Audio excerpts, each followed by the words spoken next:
उत्तर प्रदेश के एक छोटे से गांव की। मैं बलवंत इस गांव में अपनी छोटी बेटी तारा के साथ रहता हूं। तारा की मां बहुत पहले ही हमें छोड़ इस दुनिया से बहुत दूर जा चुकी थी। बात उन दिनों की है जब मैं एक दिन दफ्तर से घर लौट कर आया। वो शनिवार की रात थी जब मैंने अपनी बेटी को अजीब गरीब हरकतें करते देखा। वह न जाने क्या सारे दिन दीवालों पर लिखती रहती थी और जब उससे कुछ पूछो तो वह कहती, मैं बहुत सारे लोगों के साथ रहती हूं, हमारे घर काफी लोग अक्सर मुझसे मिलने आते हैं। उसकी ये सब बातों से कभी कभी मैं परेशान हो जाता था। एक दिन तो उसकी हरकतें देख मेरा दिल दहल गया।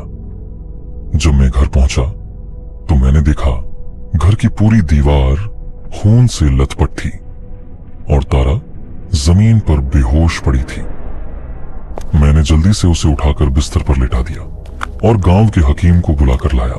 हकीम साहब देखते ही सब समझ गए। उन्होंने मुझे तुरंत भीमवाद्दा गांव जाने को कहा। देखो, तुम्हारी बेटी पर किसी ने काला जादू किया है। इसका इलाज मेरे पास नहीं है, लेकिन हाँ, मैं एक ऐसे व्यक्ति को जानता हूं जो तुम्हारी मदद कर सकता है। और हाँ, ये काम तुम्हें जल्दी ही करना होगा। तुम्हारी बेटी के पास बहुत ही कम समय बचा है। इस खत में मैंने सब कुछ लिख दिया है। तुम इसे वहां के हाकिम साहब को दे देना। ये खत पढ़कर वह सब समझ जाएंगे। और हाँ, जल्दी करो, तुम्हारे पास समय नहीं है। जब तक तुम नहीं आते मैं तुम्हारी बेटी के साथ रहूंगा। ठीक है हकीम जी, मैं कमला चाची को भी यहाँ भेज देता हूँ। वो यहाँ रहेंगी तो मैं आराम से जा सकूंगा। हाँ ठीक है, तुम उन्हें भी यहाँ बुला लो। मैं जल्द ही कमला चाची के घर गया और उनको सारी बात समझाकर घर पर छोड़ दिया। वह एक गर्मी की सुनसान रात थी जब मैं दिन भर उस गांव का पता पूछते पूछते शाम तक उस गांव की बाहर वाली सड़क पर जा पहुंचा। अपना रिक्शा लिए मैं उस पुराने गांव की तरफ ही बढ़ रहा था जहां मुझे एक हकीम साहब से मिलना था। मैं दिन भर लोगों से उस पुराने गांव के बारे में पूछता रहा। कुछ लोगों ने उस पुराने गांव का नाम सुना तो था, पर ठीक ठीक कोई नहीं जानता था। मुझे बस स्टॉप पर एक आदमी मिला जिसने मुझे उस गांव के बारे में बताया। जी, मुझे वहां के हाकिम साहब से मिलना है। हाँ, वहां पर हकीम साहब रहते हैं और उनके पास हर मर्ज की दवा है। जब कोई व्यक्ति हर जगह से हार जाता है तब वह उन्हें ही याद करता है। आज तक कोई भी वहां से खाली हाथ नहीं लौटा है। लेकिन तुम इतनी रात को उस गांव में जाने की गलती मत करना। पर क्यों? रात को क्यों नहीं जा सकते? क्योंकि वहां पर कुछ अनदेखे वजूद भी हैं। इसका क्या मतलब? भूत प्रेत और जिन्नात का बसेरा उस गांव में बहुत ज्यादा है। कहते हैं कि उस गांव में शाम के बाद लोग बहुत कम बाहर आते जाते हैं, इसलिए रात को उस गांव में कोई नहीं जाता। इतना कहकर वह आदमी बस स्टॉप के प्लेटफॉर्म पर चला गया और मैं आगे उसके बताए हुए रास्ते पर जाने लगा। उस आदमी की बातें सुनकर एक पल के लिए भी मुझे डर नहीं लगा, क्योंकि मुझे पता था बात उतनी होती नहीं जितनी लोग बना देते हैं। और वैसे भी ये मेरी बेटी की जिंदगी का सवाल था। उसको बचाने के लिए मुझे अभी इसी वक्त जाना था। एक लंबा सफर तय करके अब मैं उस गांव के करीब जा पहुंचा था। एक बड़ी सी कच्ची सड़क थी। सड़क सच में बहुत वीरान और सुनसान थी। ऐसा लग रहा था कि शायद यहां पर लोग नहीं रहते। न जाने क्यों इस इलाके में घुसते ही एक ठंडी हवा का एहसास हुआ। गर्मी का महीना और इतना ज्यादा ठंड, ये सब मुझे कुछ अजीब सा लगा। और बीच बीच में आई सियारों की आवाज रास्ते को और ज्यादा भयानक बना रही थी।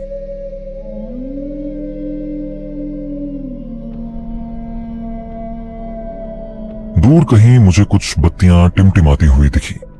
वहां पर आसपास कोई भी नहीं था जिससे मैं आगे का रास्ता पूछता। मुझे वहां पर उन मकानों तक पहुंचना था जहां पर वह बत्तियां टिमटिमा रही थीं।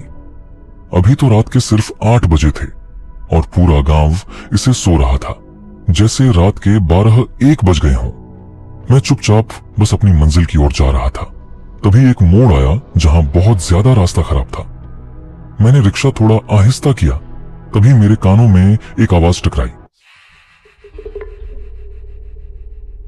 मुझे ऐसे लगा जैसे किसी ने मुझे आवाज दी है। मैंने इधर उधर देखा पर मुझे आसपास कोई नहीं दिखा। फिर मुझे ऐसा लगा जैसे किसी ने मेरा नाम लिया हो। बलवंत रुक जाओ, रुक जाओ बलवंत। ये आवाज मेरे बहुत करीब से आई। मैंने फिर पलटकर देखा।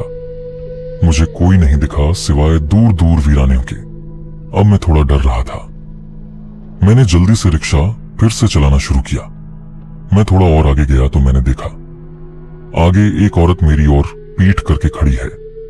वह औरत मुझसे कुछ ही दूरी पर थी।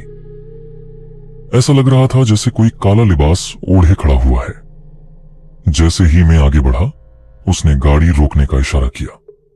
मैं जब उसके पास पहुंचा तो देखा कि वह एक औरत थी। क्या हुआ बहन जी? भैया मुझे वहां आगे गांव की आबादी तक जाना है। क्या आप मुझे छोड़ देंगे?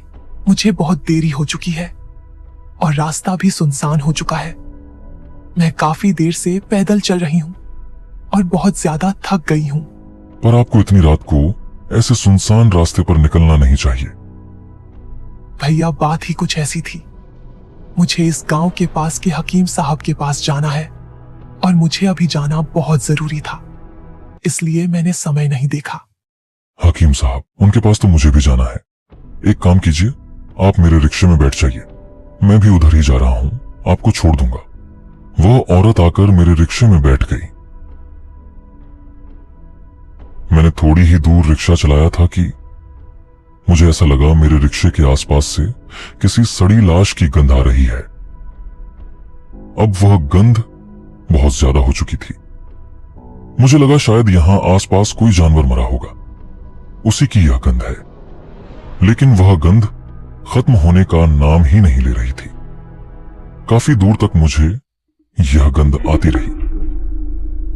अब इक्का दुक्का घर मुझे दिखने लगे थे। शायद हम पहुंचने ही वाले थे। वह औरत ठीक मेरे पीछे ही बैठी थी, पर तब से चुपचाप ही थी। मैंने एक दो बार उससे बात करने की कोशिश की, पर उसने मेरी किसी भी बात का कोई जवाब नहीं दिया। मुझे लगा शायद वह डर रही है। क्या आपको इसके आगे का रास्ता पता है? मेरी इस बात का उस औरत ने हां या ना किसी में भी जवाब नहीं दिया। बस वह चुपचाप बैठी थी। मुझे लगता है हमें यहां आसपास किसी से पूछ लेना चाहिए कि हकीम साहब का घर कहां है। उस औरत ने अभी भी मेरी बातों का कोई जवाब नहीं दिया। मैंने घर के बगल में अपना रिक्शा लगाया और रिक्शा से उतरकर घर के सामने गया। मैंने दरवाजा खटखटाया, लेकिन उधर से किसी की आवाज नहीं आई। मैंने एक बार और आवाज के साथ दरवाजा खटखटाया। भैया कोई है क्या? मैं राहगीर हूं, मुझे थोड़ी मदद चाहिए। जाओ, चली जाओ यहां से। यहां क्यों आई हो? जाओ, चली जाओ।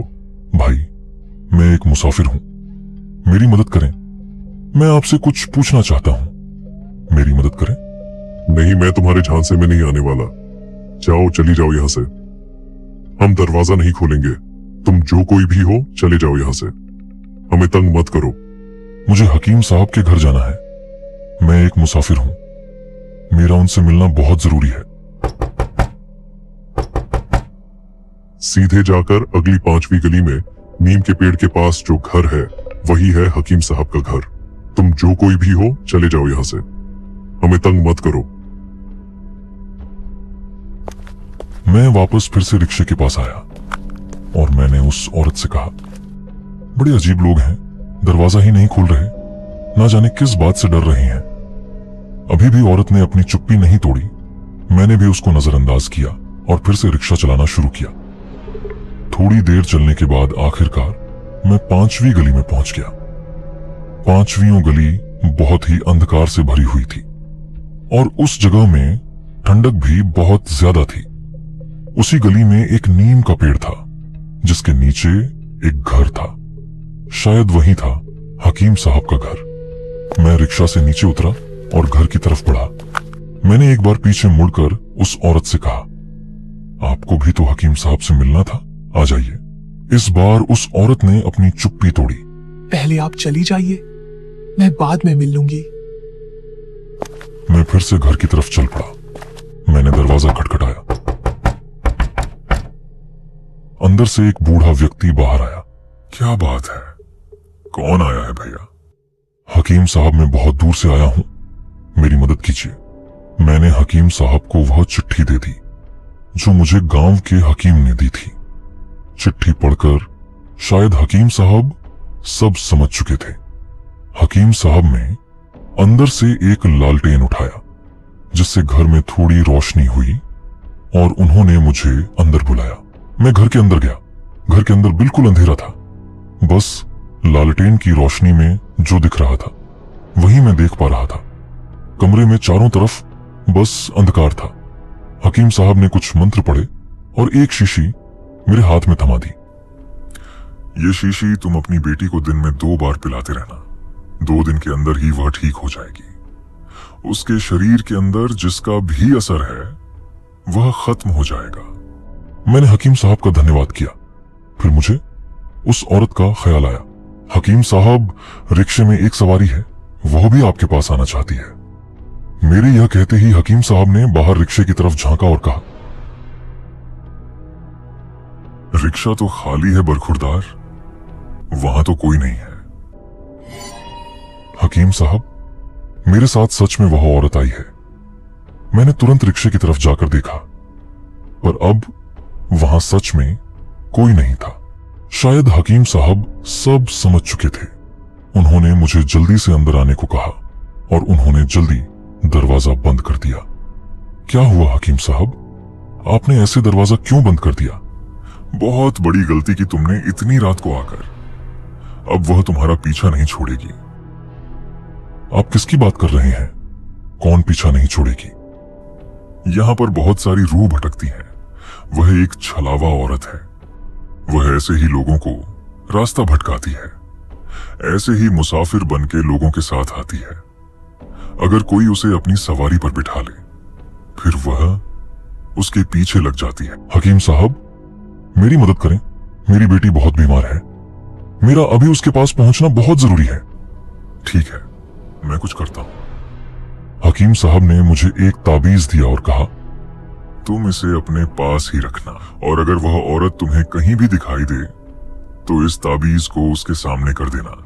इससे वह तुम्हारा कुछ नहीं बिगाड़ पाएगी और तुम सुरक्षित घर पहुंच सकोगे। मैंने हकीम साहब को अलविदा किया और जल्दी से रिक्शा चलाना शुरू किया और तेजी में वहां से निकल गया। मैं रिक्शा बहुत तेज चला रहा था। अब मुझे बहुत डर भी लग रहा था, लेकिन मेरी बेटी का सवाल था। मुझे जल्द ही उसके पास पहुंचना था। मैंने जल्दी ही उस आबादी वाले गांव को पार कर लिया। ऐसा लगा कि शायद वह औरत काफी पीछे छूट गई है। अब वह मेरा पीछा नहीं करेगी। लेकिन तभी जंगल शुरू होते ही मुझे किसी की पायल की आवाज आने लगी।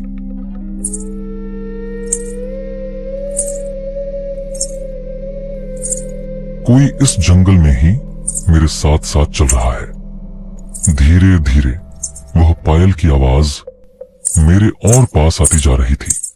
मेरी धड़कनें बहुत तेज धड़कने लगी थी। मैंने रिक्शे की गति को और तेज किया और मेरा सारा ध्यान बस आगे रास्ते की तरफ था। अब मैं ठीक उसी जगह पर पहुंच गया था जहां पर वह औरत मेरे रिक्शे पर चढ़ी थी। अब इस जगह से मुझे बहुत डर लग रहा था और इस जगह से वही गंध आ रही थी जो उस औरत के चढ़ते वक्त मेरे रिक्शे पर से आ रही थी। शायद वह आसपास ही है। मैं रिक्शा चलाता रहा, बस मुझे यहां बिल्कुल नहीं रुकना था। मेरे आगे एक साइड में फिर से एक औरत प्रकट हुई। शायद ये वही थी। उसको देखकर अब मैं बहुत ज्यादा डर गया था, क्योंकि अब मुझे पता चल चुका था कि वह कोई औरत नहीं बल्कि एक छलावा है। उसने मेरा रिक्शा रोकने का इशारा किया, लेकिन मैं उसे नजरअंदाज करते हुए आगे निकल गया।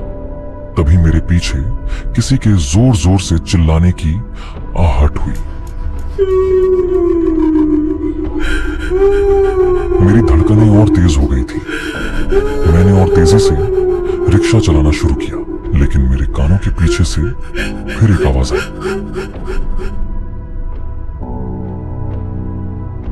कहाँ जा रहे हैं मुझे छोड़कर? रुक जाओ बलवंत, मुझे भी लेकर चलो। मैं तुम्हारे साथ चला, मैं तुम्हें नहीं छोड़ूंगा। रुक जाओ बलवंत, तुम बचकर नहीं जा पाओगे। जब मैंने पीछे देखा तो वह औरत वापस मेरे रिक्शे में बैठ गई थी। उसे देख मेरी सांसें अटक गईं। मुझे कुछ समझ नहीं आ रहा था। अब मैं क्या करूं? ऐसा लग रहा था जैसे आज मेरी मृत्यु निश्चित है। मैंने भगवान का नाम लिया और बस रिक्शा आगे की ओर तेजी से बढ़ाने लगा। तभी मुझे ऐसे लगा कि जैसे कोई हाथ धीरे धीरे पीछे से मेरी ओर बढ़ रहा है। मैं बहुत डर गया था। तभी मुझे उस ताबीज की याद आई जो हकीम साहब ने दिया था। मैंने फटाफट ताबीज निकाला और उसके सामने कर दिया। ताबीज के सामने आते ही वह औरत एक जोरदार चीज के साथ गायब हो गई। मैंने बहुत तेजी से रिक्शा चलाया और किसी तरह में रोड पर आ गया। इस रोड पर थोड़ी बहुत चहल पहल थी। लोगों को देखकर मेरी जान में जान आई। शायद अब उस भयंकर रास्ते से मैं बाहर आ गया था। मैंने रिक्शा रोका और एक लंबी सांस ली। शायद अब उस औरत को मैं काफी पीछे छोड़ आया था। मैंने फिर वहां से अपने घर का रुख किया। थोड़ी ही देर में मैं घर पर पहुंच गया। घर पर चाचा और हकीम साहब दोनों मेरी बेटी का ख्याल रखे हुए थे। मैंने जल्दी से वह दवाई लाकर हकीम साहब को दे दी।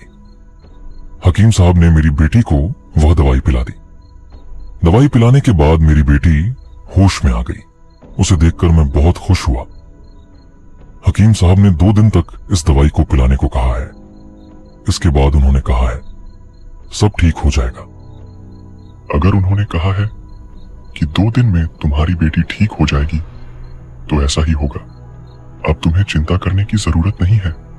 इतना कहकर हकीम साहब अपने घर को निकल गए। मैं 2 दिन तक अपनी बिटिया को वह दवा पिलाई। 2 दिन बाद मेरी तारा बिल्कुल ठीक हो गई थी। पर मैं अभी उस रात वाले वाक्य से बहुत डरता हूं। अगर हकीम साहब ने मुझे वह ताबीज न दिया होता तो शायद मैं आज जिंदा ना होता और शायद मैं अपनी बेटी को भी नहीं बचा पाता। मैं जब भी इस बारे में सोचता हूं तो मेरा रोम रोम अंदर से कांप जाता है। खैर, अब सब ठीक हो चुका है। हकीम साहब द्वारा दिया गया ताबीज मैंने अपनी बिटिया को पहना दिया था। अब मेरी तारा बिल्कुल ठीक थी।